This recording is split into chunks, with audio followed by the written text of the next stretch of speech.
students, today we will discuss the next topic in first aid chapter, electric shock.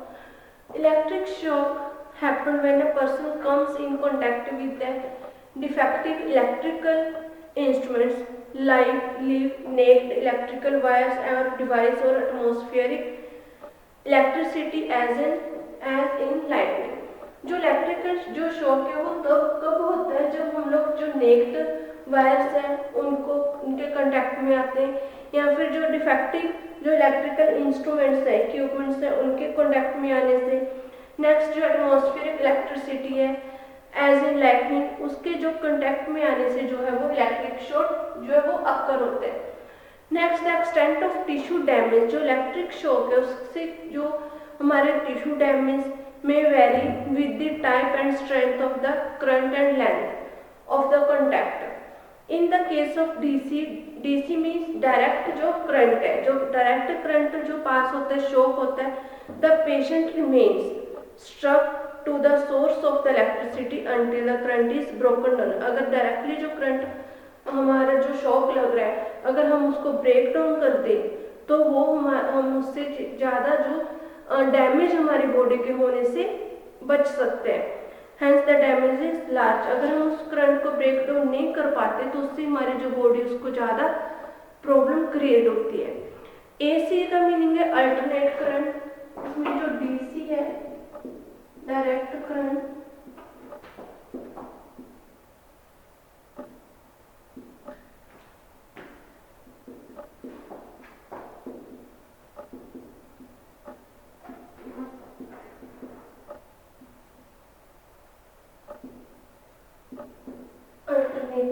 Current.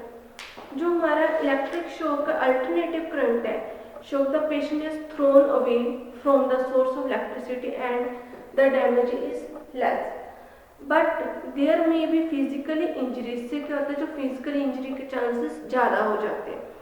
In both cases, दोनों जो direct और जो alternative जो current है इन दोनों के केसेस में क्या होता है, mild injury to severe, burn, paralysis of breathing and heart damage के चांसेस है वो इंक्रीज हो जाते हैं। अब इसमें जो है हम फर्स्ट एड ट्रीटमेंट क्या देंगे अगर किसी को जो है इलेक्ट्रिक शॉक हो रहा है तो उसके लिए फर्स्ट एड ट्रीटमेंट क्या है।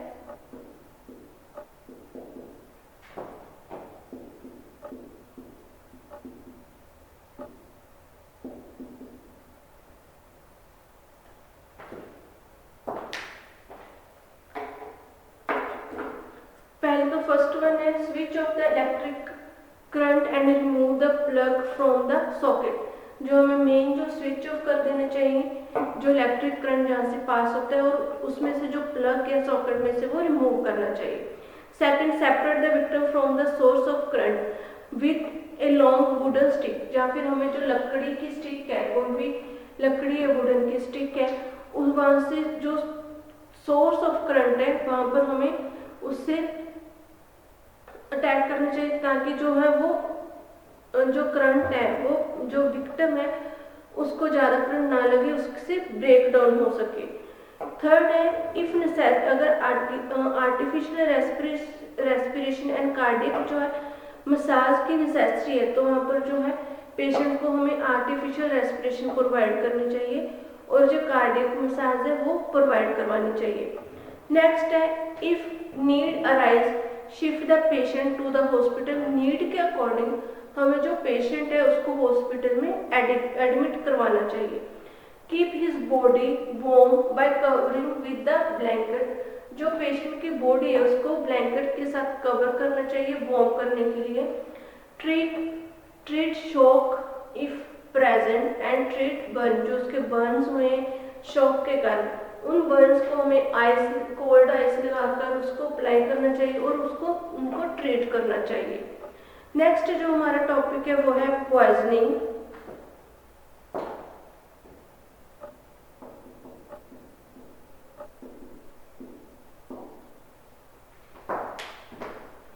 नेक्स्ट है हमारा topic poison. A poison is a substance introduced by oral.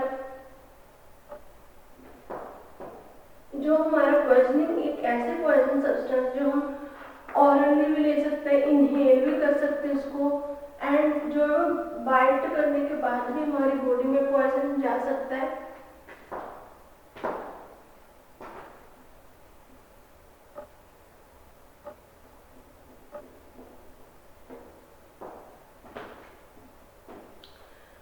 Poison is a substance which, when introduced into the body or contact with any other part thereof in sufficient quantities, will produce ill health or even health। जो poison है वो क्या हम लोग उसको introduce भी कर सकते हैं अपनी बॉडी में, किसी अदर जो है किसी के अंदर जो सब्सटेंस के कांटेक्ट में आने से जो है सफिशिएंट क्वांटिटी है वो हमारी बॉडी में जा सकती है, जिससे जो है हमारी जो हेल्थ है वो इल हो सकती है या फिर इवन डेथ भी हो सकती है पर्सन की। A poison can be consumed accidentally, suicidal. जो है हम पॉइजन है वो कैसे कंज्यूम कर सकते हैं? Accidentally, first one,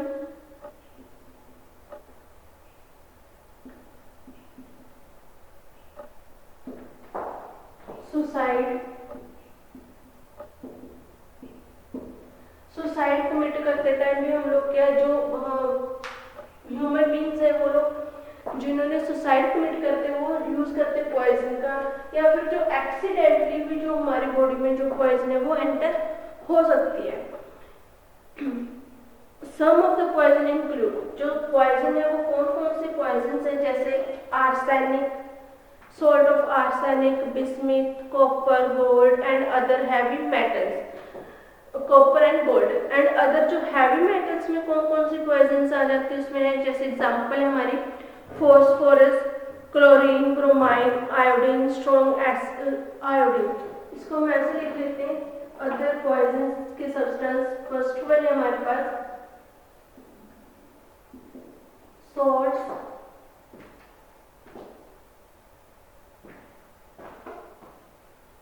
salt of arsenic, bismuth, copper and gold। दूसरा जो हमारे पास एग्जाम्पल है, दूसरी एग्जाम्पल है हमारे पास heavy metals.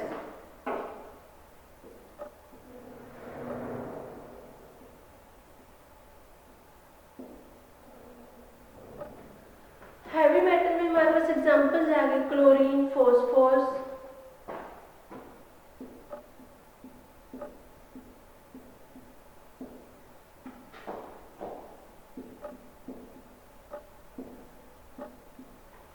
And iodine.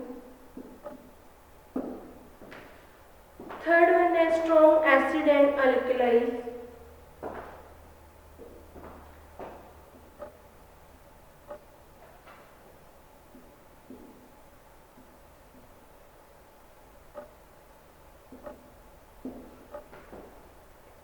Fourth one है हमारे पास जो एसिड्स है poison, poisonous fungus, bite of dog, datura, nux vomica, एकोटीन, स्नेक्स, बी, इंसेक्ट। जो इनसे भी जो है पॉइजनिंग जो हमारी बॉडी में एंटर हो सकती है। जो अदर रूट्स कौन कौन से द पॉइजन में enter into the body by any of the following routes. कौन से रूट्स हैं जिससे जो पॉइजन है वो अंदर हमारी बॉडी में एंटर होती है? फर्स्ट है oral, oral route. Oral route में कंटेमिनेटेड, जैसे हम लोग कंटेमिनेटेड फूड का यूज करेंगे, ड्रग का, alcohol, insecticide, strong acid, alkalis, इनका जब हम लोग यूज करते हैं तो हमारा जो हम लोग ओरली यूज करेंगे उसको हम लोग बोल देते हैं ओरल पॉइजनिंग। सेकेंड है हमारे पास इनहेलेशन। इनहेलेशन में हमारे पास आ गया जैसे कोई भी हम लोग कार्बन मोनोडाइऑक्साइड हो गया, जो हम लोग गैसेस इनहेल करते हैं, carbon monoxide, carbon dioxide and जो भी एनेस्थेटिक जो एजेंट्स हैं उनका हम लोग यूज करते हैं बाय इनहेलेशन, तो उसको हम लोग बोल देते हैं इनहेलेशन पॉइजनिंग। इंजेक्शंस,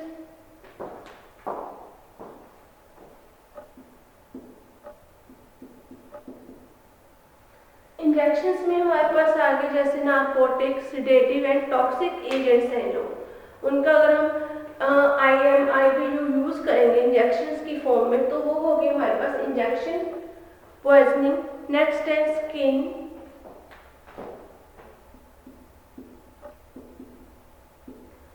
किसी भी जो हमारे पास एनिमल्स हैं जैसे पेस्टिसाइड्स हैं, पेस्टिसाइड का स्प्रे करते टाइम जो है उसमें से पेस्टिसाइड्स का हम लोग स्किन के थ्रू स्किन पॉइजनिंग क्रिएट करते हैं। नेक्स्ट है bite,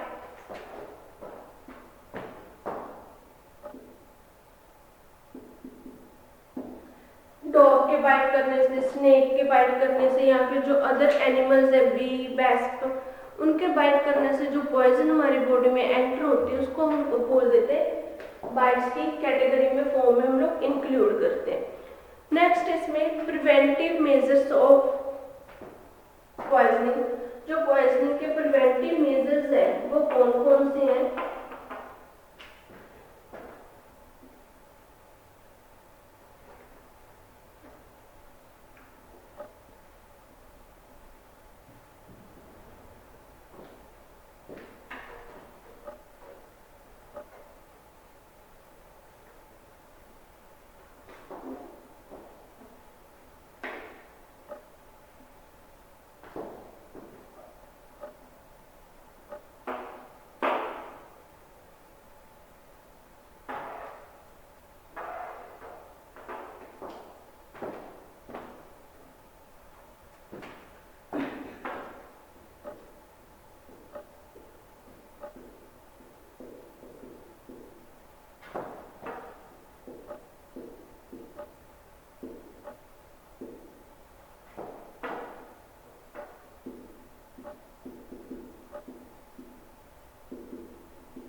preventive measures of poisoning, first one इसमें जो poisoning is a serious matter and if due care is not taken it may lead to death of the victim. So due precautions should be taken with strong poisoning substance to avoid accidental poisoning, especially by the children.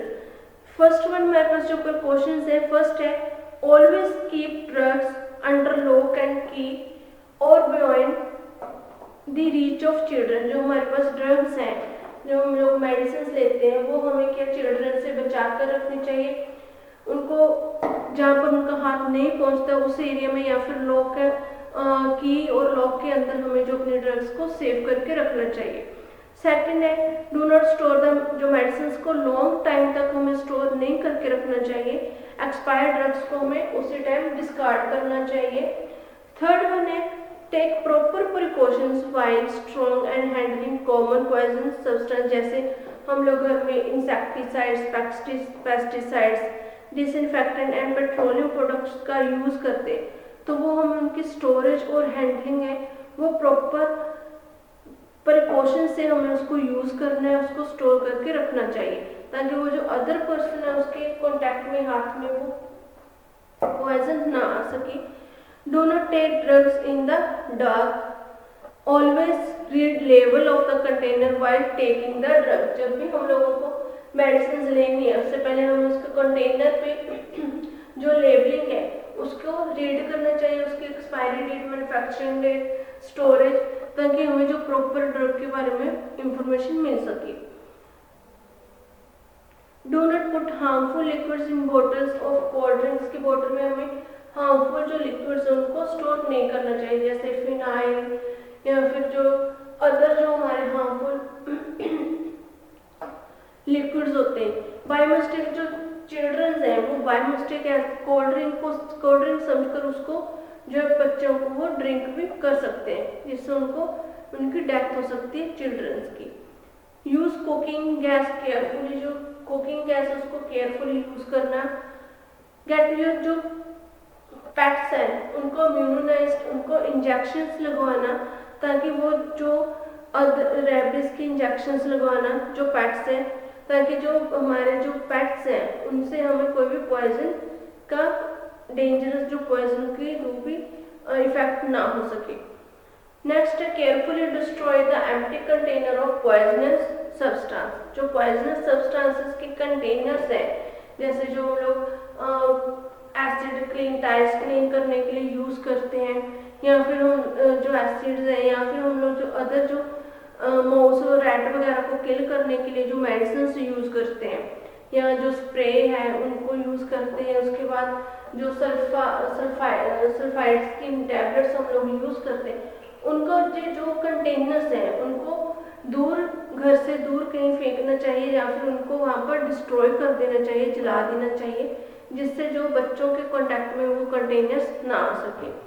Remove poisonous plants, जो हमारे पास हमारे near about जो poisoning plants हैं, जैसे नक्सफॉर्म का धतूरा, उनको remove करना चाहिए ताकि वो पॉइजनस क्रिएट ना कर सके। नेक्स्ट है ट्रीटमेंट। फर्स्ट एड ट्रीटमेंट क्या है?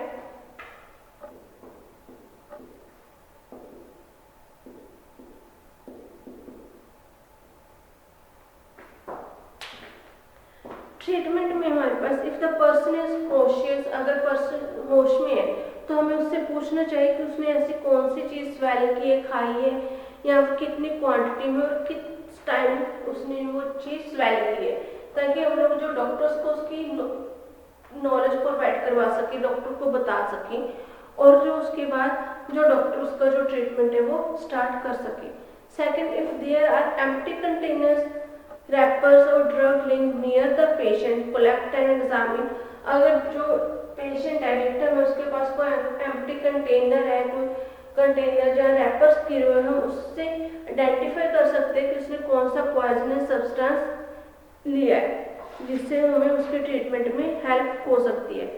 Next, if the person is conscious and cooperative, induce, उसको वॉमिटिंग करवाना। अगर जो पर्सन है वो होश में है और कोऑपरेट कर रहा है तो पर्सन को वॉमिटिंग करवाना, ताकि जो उसका पॉइजन है वो थ्रू वॉमिटिंग वो बॉडी में से रिमूव हो सके। इसके लिए जो हम वॉमिटिंग करवाने के लिए कौन कौन से मेथड्स से यूज करेंगे? फर्स्ट है by tickling the back of patients throat with the help of finger, उसके जैसे थ्रोट तक जो फिंगर हम लोग डालेंगे जिससे उसको वॉमिटिंग प्रोड्यूस हो सके।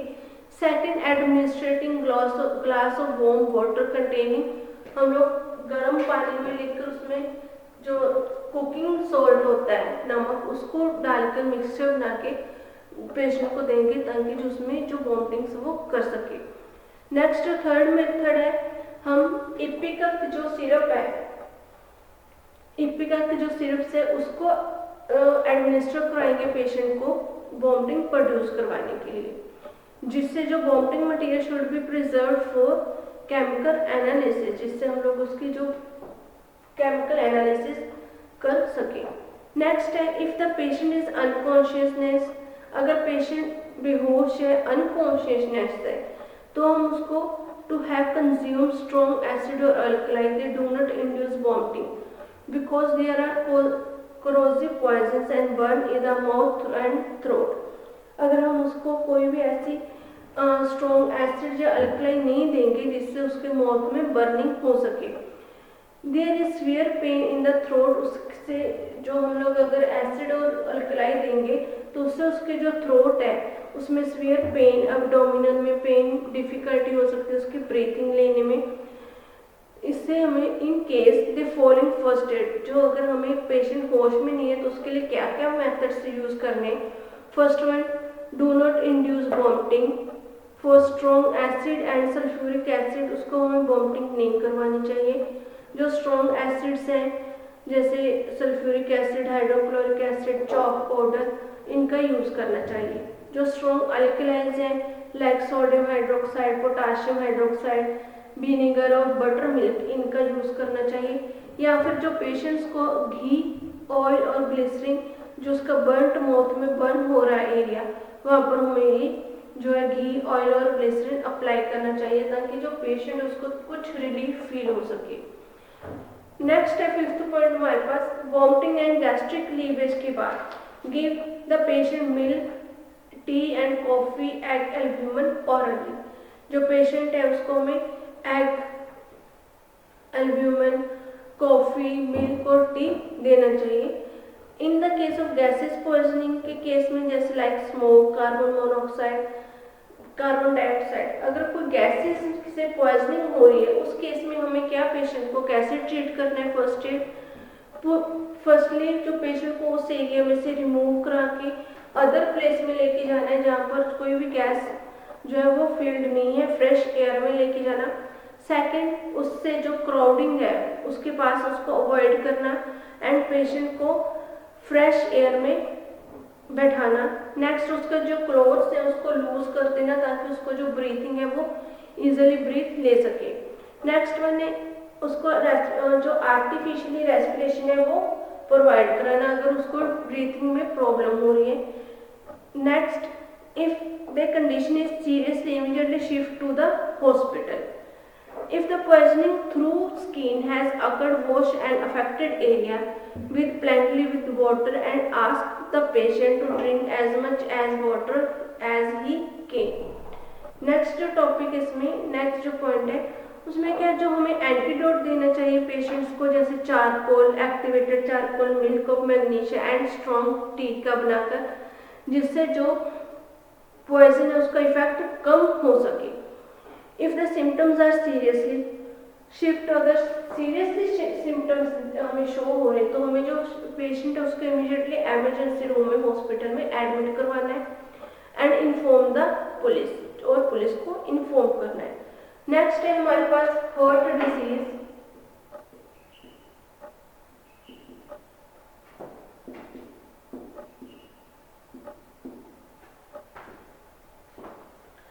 हार्ट डिजीज में फर्स्ट है एंजाइना पेक्टोरिस।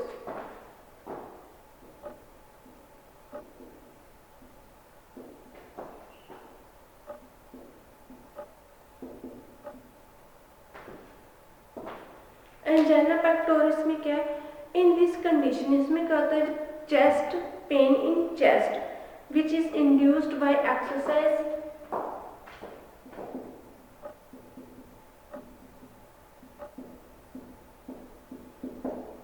जो सडनली जो चेस्ट में पेन स्टार्ट हो जाता है, which is induced by resting के time, relieved by rest and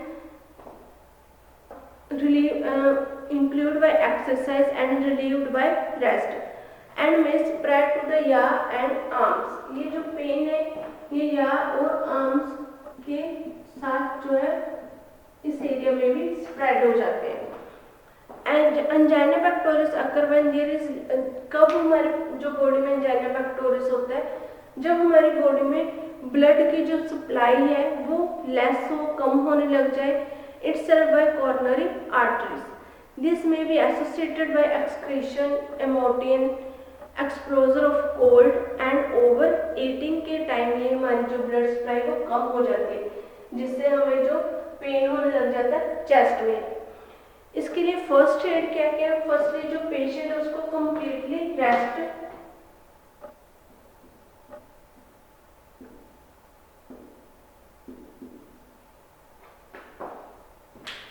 patient को give him complete bed rest देना। Second, whenever there is a pain keep a tablet, जो नाइट्रोग्लिसरीन टैबलेट्स है वो पेशेंट को देना।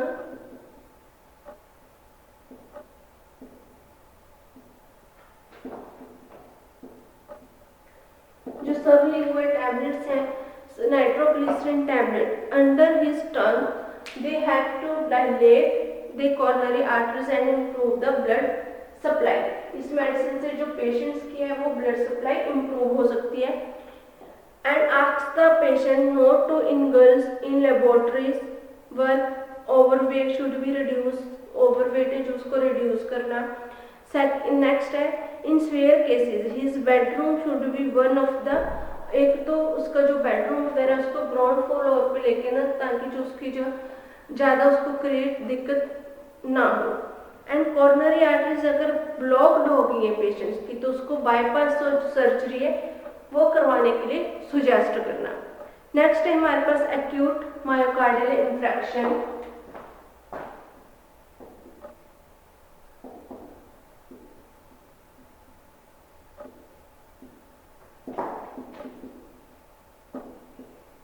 जिसको हम लोग बोलते थे heart attack.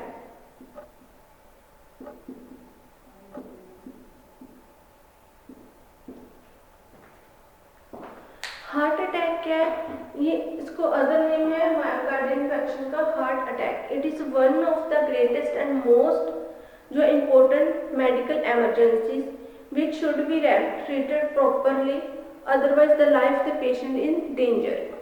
In this disease, there is damage or death of the part of heart muscle.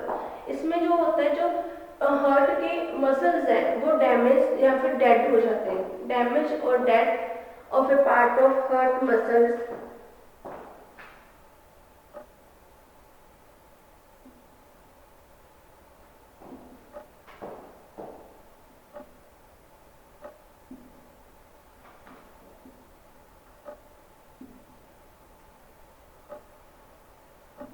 जो हार्ट के मसल्स हैं वो डैमेज या फिर वो डेड हो जाते हैं, और due to deposition of cholesterol. जो कोलेस्ट्रॉल है वो हमारी बॉडी में इन कॉर्नरी वेसल्स में ज़्यादा हो जाता है, जिससे जो ब्लड सप्लाई है उस एरिया में प्रॉपरली नहीं पहुंच पाती।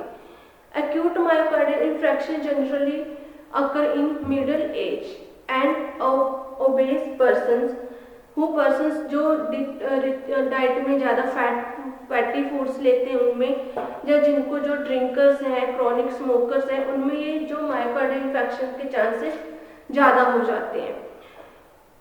इसमें क्या जो हार्ट रेट है, ये स्पेयर पेन होता है चेस्ट में, चेस्ट से जो ये पेन होकर लेफ्ट आर्म में चला जाता है, जिससे हमें इंडिकेशन होता है कि जो पर्सन है उसको हार्ट अटैक हुआ है। इसके जो ट्रीटमेंट है, फर्स्टली पेशेंट को प्रॉपरली बेड रेस्ट देना। सेकंड, जो पेशेंट्स है उसको जो नाइट्रोग्लिसरीन टैबलेट्स है, सबलिंगुअल टैबलेट्स, वो प्रोवाइड कराना ताकि जो उसके कॉर्नरी आर्टरीज है वो डायलेट हो सके और पेन से रिलीफ मिल सके। उसके क्लॉथ्स को लूज करना and reassure him, give injections morphine या फिर पैथेडिन के जो है इंजेक्शंस पेशेंट्स को देना।